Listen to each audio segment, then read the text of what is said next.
So it's 2024 and President Joe Biden decides to take a trip to Turkey to Cappadocia to go on some hot air balloons. He's old and tired and he knows he's going to have to give it up for Kamala or Trump.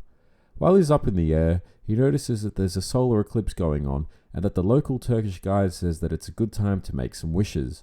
All the other tourists in the same hot air balloon are wishing for some money, the end to the cost of living crisis, or a brand new Mercedes-Benz.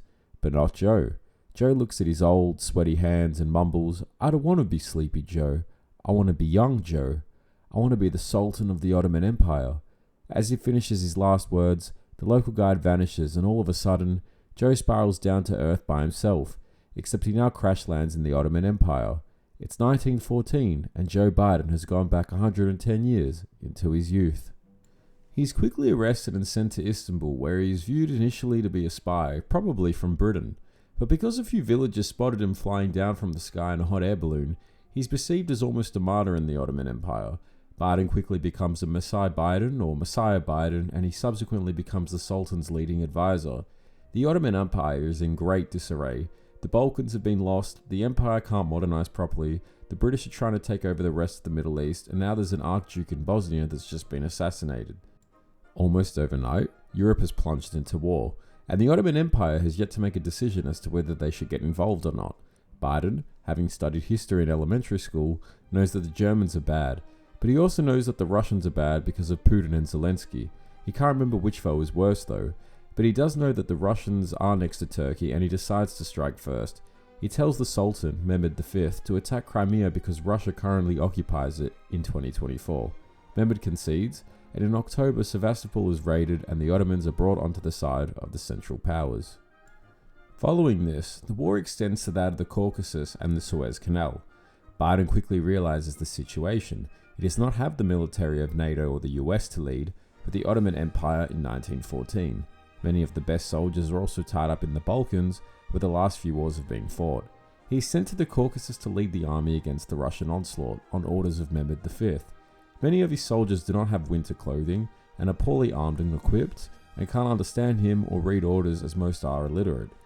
Despite his best attempts at trying to rally his men with his speeches that need to be translated, the soldiers quickly give ground and start to desert and begin to lose battles against the Russians. Dysentery and cholera breaks out amongst the men, and Biden also becomes afflicted by constantly needing to use a hole in the ground. The local Armenians are also conscious of this and try to ambush Biden while he is preoccupied in his favourite hole. After 4 months of back and forth fighting, Biden is recalled back to Istanbul to have a meeting with the Sultan. The Russians have gotten the upper hand of the two sides and pushed the Turks back past the 1914 border, and a lot of this has been blamed on Biden being unable to finish his sentences and orders properly. Despite Biden's pleas that the Ukrainians will help the Turks if they manage to take Crimea or launch another raid on Sevastopol, Biden is put on a timeout and sent to an asylum in Galata Tower in Istanbul. Whilst there, doctors are unable to understand his dialogue regarding an adversary called Trump and why he continues to mention a fictitious character called Putin. The Sultan checks on him every once in a while and occasionally feeds him imported peanut jelly sandwiches from the US, Biden's favourite food. In April 1915, after 2 months of being locked up in Galata, Biden is finally released and sent to Gallipoli as the Allied forces have landed there and are trying to seize Constantinople and the Straits. Biden is not allowed to lead forces this time, but is instead second to Kemal Ataturk, who he forms a deep bond with during their battles with the Allied forces. The two bond over their love of baklava, Biden's favourite dessert, and their mutual love of Shakespeare, although Ataturk designs one for Biden in an Ottoman braille so he can understand Hamlet in Turkish. This battle plays out well for the Ottomans, and soon the Allied forces are defeated, and Biden's prestige grows in the empire, even if it's overshadowed by Kemal. He returns to Istanbul for a victory parade, where he is then reassigned to the Caucasus again. When Biden arrives in early 1916, the front is even worse than when he had left it. The Russians have pushed deep past the 1914 borders, and despite them losing on the Eastern Front against the Germans and the Austro-Hungarians, they're still heavily winning in the Caucasus. The Battle of Bitlis results heavily in Ottoman losses, and Biden could not boost morale up despite nearly beating the Russians in several key skirmishes. Much of his army mutinied. Ataturk was then appointed to the Caucasus, and Biden and him clashed over whether to be defensive and wait out the Russian onslaught, or be aggressive and try to recapture the lands occupied by Russia. Unfortunately, Biden forgot why they should be aggressive mid-debate, and Ataturk's policy of defensive warfare prevailed. Biden and Ataturk were unable to stop the Russians though, but luckily the Russians stopped themselves by 1917. But the Sultan was not happy with how the war was going in general and asked Biden to be recalled back to Istanbul again. In January 1917, en route to Istanbul, Biden is taken hostage by a group of Armenian bandits and is held prisoner until mid-1917. This more than likely triggers Biden's bowels, as his diet of kosher bread and banana is not a staple in the Armenian diet, and the Armenians are unable to source any sufficient food near the Lake Van area. After 6 months of being force-fed rations of bread, Biden's dysentery worsens and the Armenians release him and he's able to return to Istanbul, which is viewed as a miracle by the Sultan and his inner circle. Ataturk is unimpressed with Biden by this point, labelling him a Russian spy or a lunatic that rivals that of Rasputin. Historical evidence also seems to support this. In Ataturk's unpublished diary, bought at an auction in 2021 in Istanbul, Ataturk listed Biden as only ingratiating to the Sultan, inelegant as he was, and that he was also rather cantankerous as a general and unkempt, even senile.